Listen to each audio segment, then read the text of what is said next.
प्यारे बच्चों, अभी हम लोग गुप्त युगीन संस्कृति के बारे में बात कर लेते हैं, जिसमें विविध आयाम पर हम लोग चर्चा करेंगे।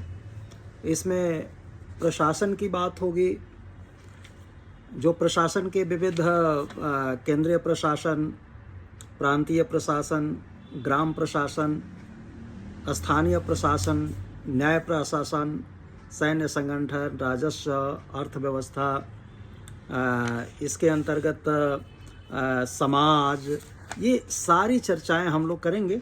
और इस तरह से जो सामूहिक रूप से उस समय के जो संस्कृतियां थे, जो कला थे, जो बाकी धर्म के मानने वाले लोग थे, संस्कृत के अंतर्गत इस सब की चर्चा हम लोग करेंगे। तो हम प्रारंभ करते हैं बच्चों कि गुप्त राजाओं का शासन काल प्राचीन भारतीय इतिहास के सर्वाधिक गौरवशाली युग का प्रतिनिधित्व करता है। आप सबको पता है, वस्तुतः इस समय सभ्यता और संस्कृति के प्रत्येक क्षेत्र में अभूतपूर्व प्रगति हुई तथा भारतीय संस्कृति के विकास को पूर्णता प्राप्त होती है। गुप्त युग की सर्वतोमुखी प्रगति को देखते हुए विद्वानों ने इस काल को हिंदू संस्कृति के स्वर्ण युग अथवा क्लासिकल युग की संज्ञा से अभिहित किया। कुछ पंक्तियां ऐसी है जो इस काल की संस्कृति का विवरण आपके समक्ष प्रस्तुत होगा। सबसे पहले अगर हम लोग शासन व्यवस्था की बात करें तो अपनी अनेक विजयों के परिणाम स्वरूप गुप्त सम्राटों ने एक विशाल साम्राज्य का निर्माण किया। अपने उत्कर्ष काल में यह साम्राज्य उत्तर में हिमालय से, दक्षिण में विंध्य पर्वत तक तथा पूर्व में बंगाल की खाड़ी से लेकर के पश्चिम में सौराष्ट्र तक फैला हुआ था और पाटलिपुत्र इस विशाल साम्राज्य की राजधानी हुआ करती थी। सम्राट की अगर हम लोग बात करें तो विशाल गुप्त साम्राज्य की शासन व्यवस्था राजतंत्रात्मक थी। मौर्य शासकों के विपरीत गुप्त वंशीय शासक अपने दैवीय उत्पत्ति में विश्वास करते थे तथा महाराजाधिराज, परम भट्टारक, एकराट, परमेश्वर जैसी विशाल उपाधियां धारण करते थे। सम्राट ही प्रशासन का मुख्य स्रोत था और इसके अधिकार और शक्तियां असीमित थी, उसका कोई सीमा नहीं था। वह कार्यपालिका का सर्वोच्च अधिकारी माना जाता था, न्याय का प्रधान न्यायाधीश माना जाता था तथा सेना का सर्वोच्च सेनापति भी सम्राट ही हुआ करता था। युद्ध के समय वह स्वयं सेना का संचालन करता था। प्रशासन के सभी उच्च पदाधिकारियों की नियुक्ति सम्राट के द्वारा ही किया जाता था। इस प्रकार सिद्धांतः उसके स्थिति एक निरंकुश शासक जैसी थी, लेकिन व्यवहार में वह पर्याप्त अंशों में उदार था और जनहितकारी होता था। गुप्त युग में रानियों का भी बहुत महत्व था, जो अपने पतियों के साथ मिलकर कभी कभी शासन चलाते थे।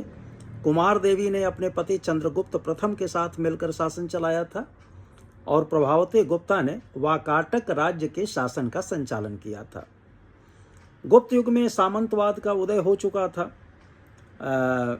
इसके लिए समुद्रगुप्त के अधीनस्थ राजाओं के प्रति अपनाई गई नीति ही उत्तरदायी थी और उसे जीते हुए अधिकांश राज्यों को अपने साम्राज्य में सम्मिलित नहीं किया तथा उनके राजाओं को स्वतंत्र रूप से अपने अपने क्षेत्रों में शासन करने का अधिकार प्राप्त किया था। ये सामंत तथा अधीन शासक भी महाराज की उपाधि धारण करते थे।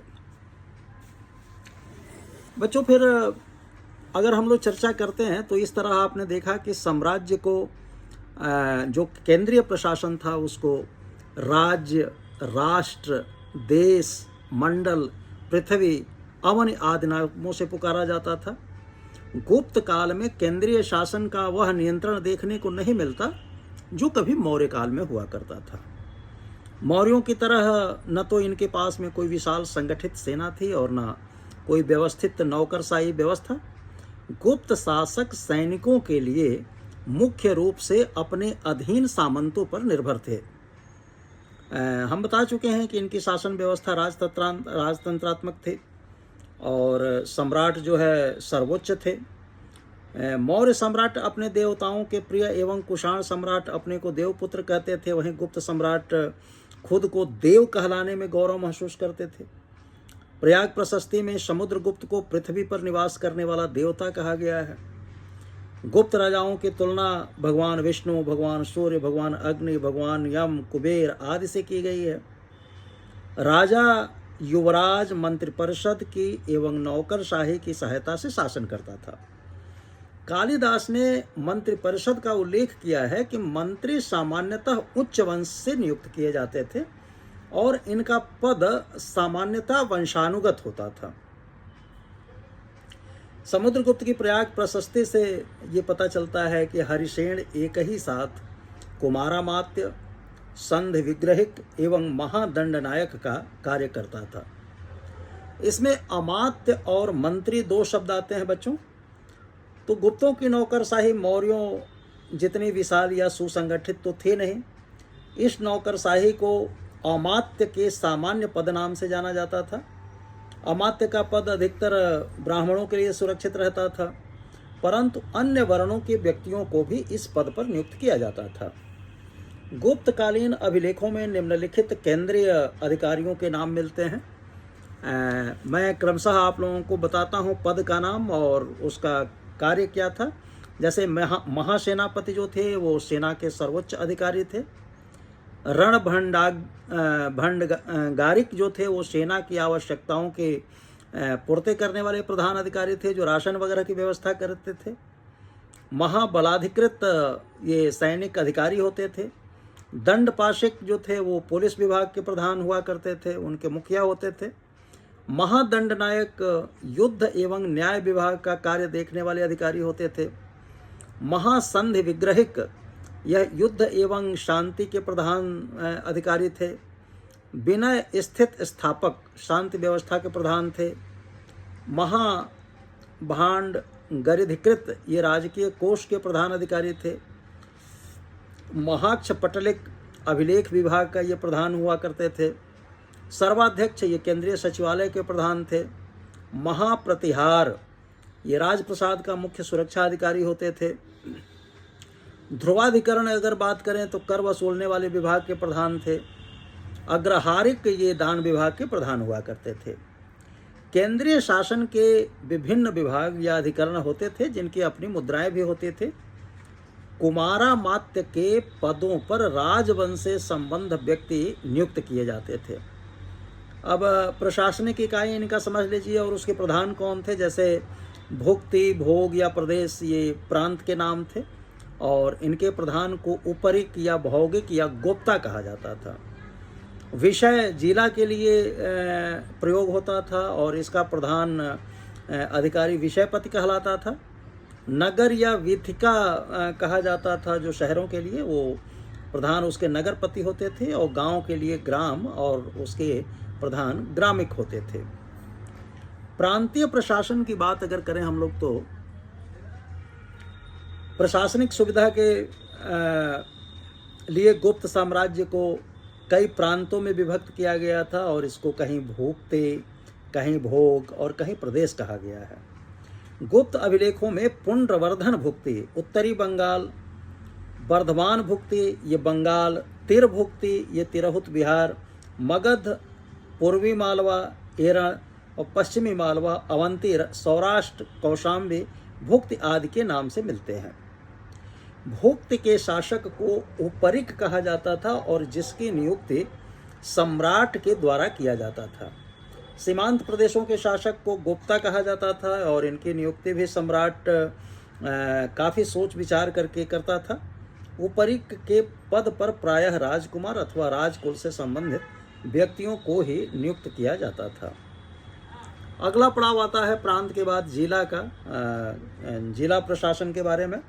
अब भुक्ति का विभाजन यानी कि जो प्रांत थे उनका विभाजन जिलों में किया जाता था और जिसे विषय कहा जाता था।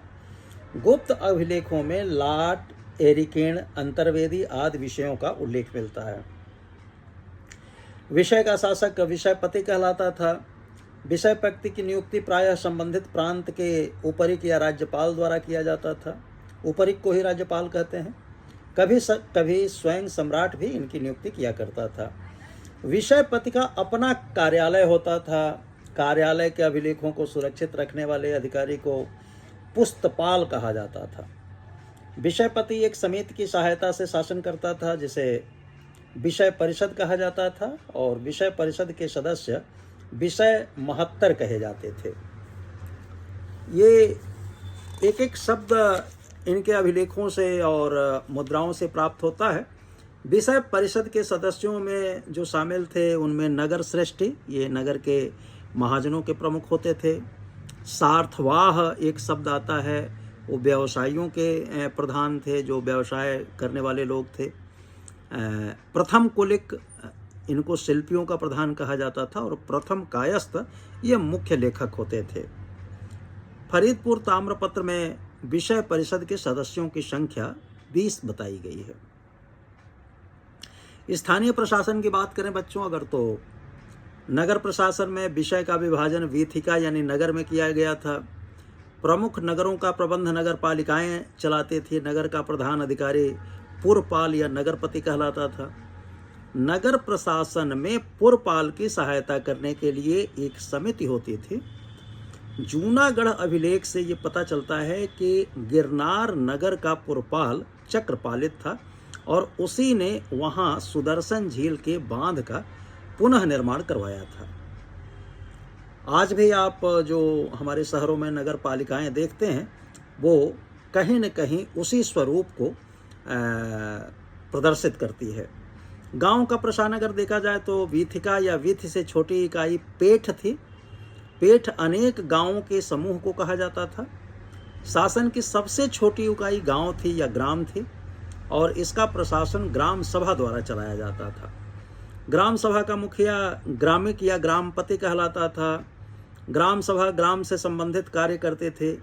दामोदरपुर ताम्रपत्र में कुछ ग्राम पदाधिकारियों के नाम मिलते हैं, जैसे ग्रामिक, महत्तर, अष्टकुलाधिकारी, कुटुंबिन इत्यादि। गुप्तकालीन न्याय प्रशासन की अगर हम लोग बात करें तो गुप्त काल विधि व न्याय व्यवस्था के इतिहास में निश्चित रूप से मील का पत्थर साबित हुआ। विधि साहित्य के क्षेत्र में बृहत साहित्य की रचना हुई, जैसे नारद, पाराशर, बृहस्पति, कात्यायन स्मृति, जो विधि व्यवस्था में हुई उन्नति को परिलक्षित करता है, दर्शाता है। इस काल में विधि निर्माताओं ने पहली बार दीवानी तथा फौजदारी कानूनों के अंतर की स्पष्ट व्याख्या की। सम्राट पहले बता चुके हैं कि देश का सर्वोच्च न्यायाधीश होता था। वह सभी प्रकार के मामलों की सुनवाई की अंतिम अदालत भी था। श्रेणियों के अपने अलग न्यायालय होते थे।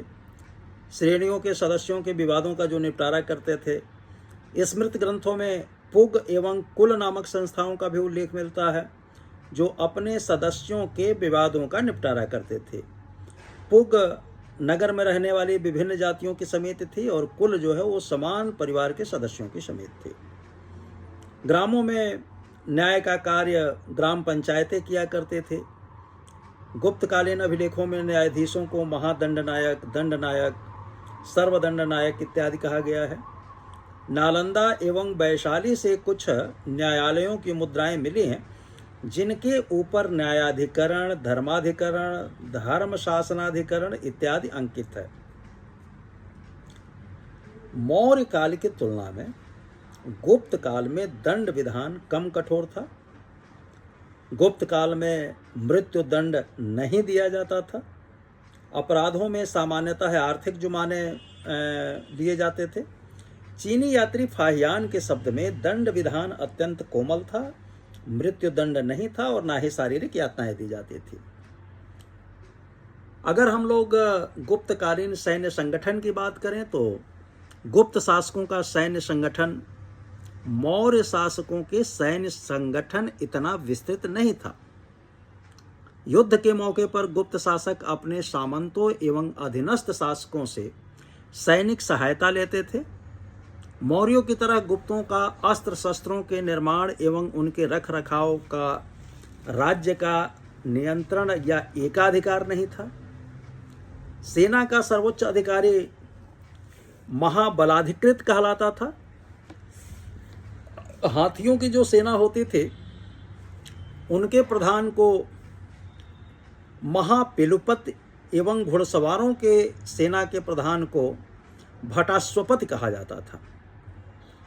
सेना के साजो सामान की व्यवस्था करने वाले जो प्रधान अधिकारी थे उनको रणभंडागारिक कहते थे। गुप्त वंशी सम्राट स्वयं बहुत कुशल योद्धा होते थे और व्यक्तिगत रूप से युद्धों में भाग लेते थे और सेना का संचालन भी करते थे। प्रयाग प्रशस्ति में उस समय के कुछ प्रमुख अस्त्र शस्त्रों के नाम मिलते हैं, जैसे परशु, सर, शंकु, तामर, नाराज, भिंदीपाल इत्यादि। राजस्व प्रशासन की अगर हम लोग बात करें तो गुप्त काल में भूमि पर सम्राट का स्वामित्व माना जाता था। ये सैद्धांतिक रूप से राज्य के अधिकार क्षेत्र में आने वाली भूमि को राजकीय भूमि कहा जाता था। राजकीय भूमि के अतिरिक्त ऐसे भी भूमि थे जिन पर कृषकों का निजी मालिकाना हक था, निजी स्वामित्व था। मंदिरों एवं ब्राह्मणों को दी गई दान की जो भूमि थी वो अग्रहार कहलाते थे। अग्रहार भूमि सभी तरह के करों से मुक्त होती थी तथा इनके ऊपर धारकों का पूर्ण स्वामित्व होता था। इस प्रकार के भूमिदान शैक्षणिक एवं धार्मिक प्रयोजनों के लिए दिया जाता था और ऐसे भूमिदानों के प्रचलन को रामशरण शर्मा सामंतवाद के उदय का एक महत्वपूर्ण कारक भी मानते हैं। राजस्व प्रशासन से संबंधित कुछ शब्दावली मिलता है जो इस तरह है।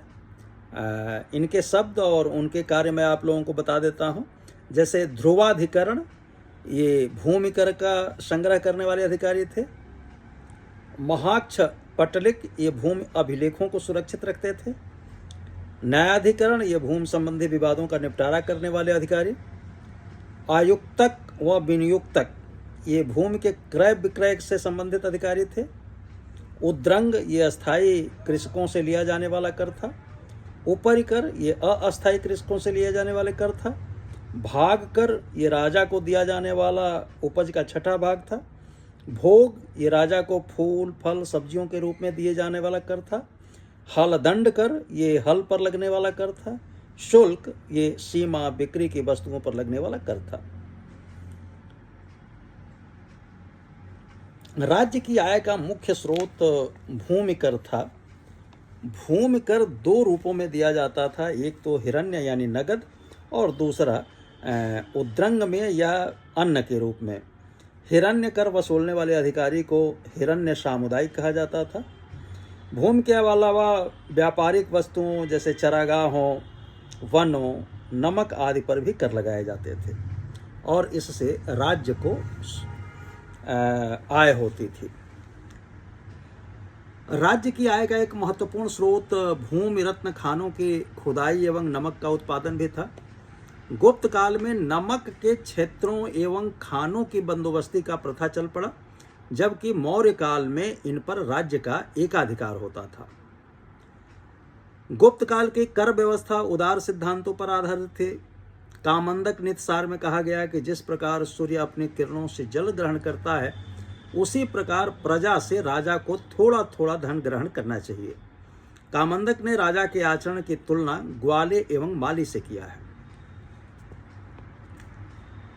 समग्रतः अगर हम लोग कहें तो गुप्त सम्राटों ने जिस विस्तृत प्रशासनिक व्यवस्था का निर्माण किया वह अत्यंत उदार एवं सुसंगठित थे। गुप्त काल में ही पहली बार नगरों एवं गांवों में स्थानीय शासन का विकास किया गया और ग्राम सभाओं को वास्तविक अधिकार प्रदान किए गए। इस लोकोपकारी प्रशासन का परिणाम राज्य की समृद्धि के रूप में प्रकट हुआ। गुप्त काल की शांति एवं समृद्धि ने संस्कृति के सभी क्षेत्रों को समुचित विकास का अवसर प्रदान किया। अतः हम गुप्त शासन व्यवस्था पर गर्व कर सकते हैं जो समकालीन एवं बाद के राज्यों के लिए आदर्श के स्वरूप को प्रस्तुत करती है। अब हम लोग जब अगली बार बात करेंगे तो गुप्तकालीन अर्थव्यवस्था के बारे में बात करेंगे। बहुत बहुत शुभकामनाएं।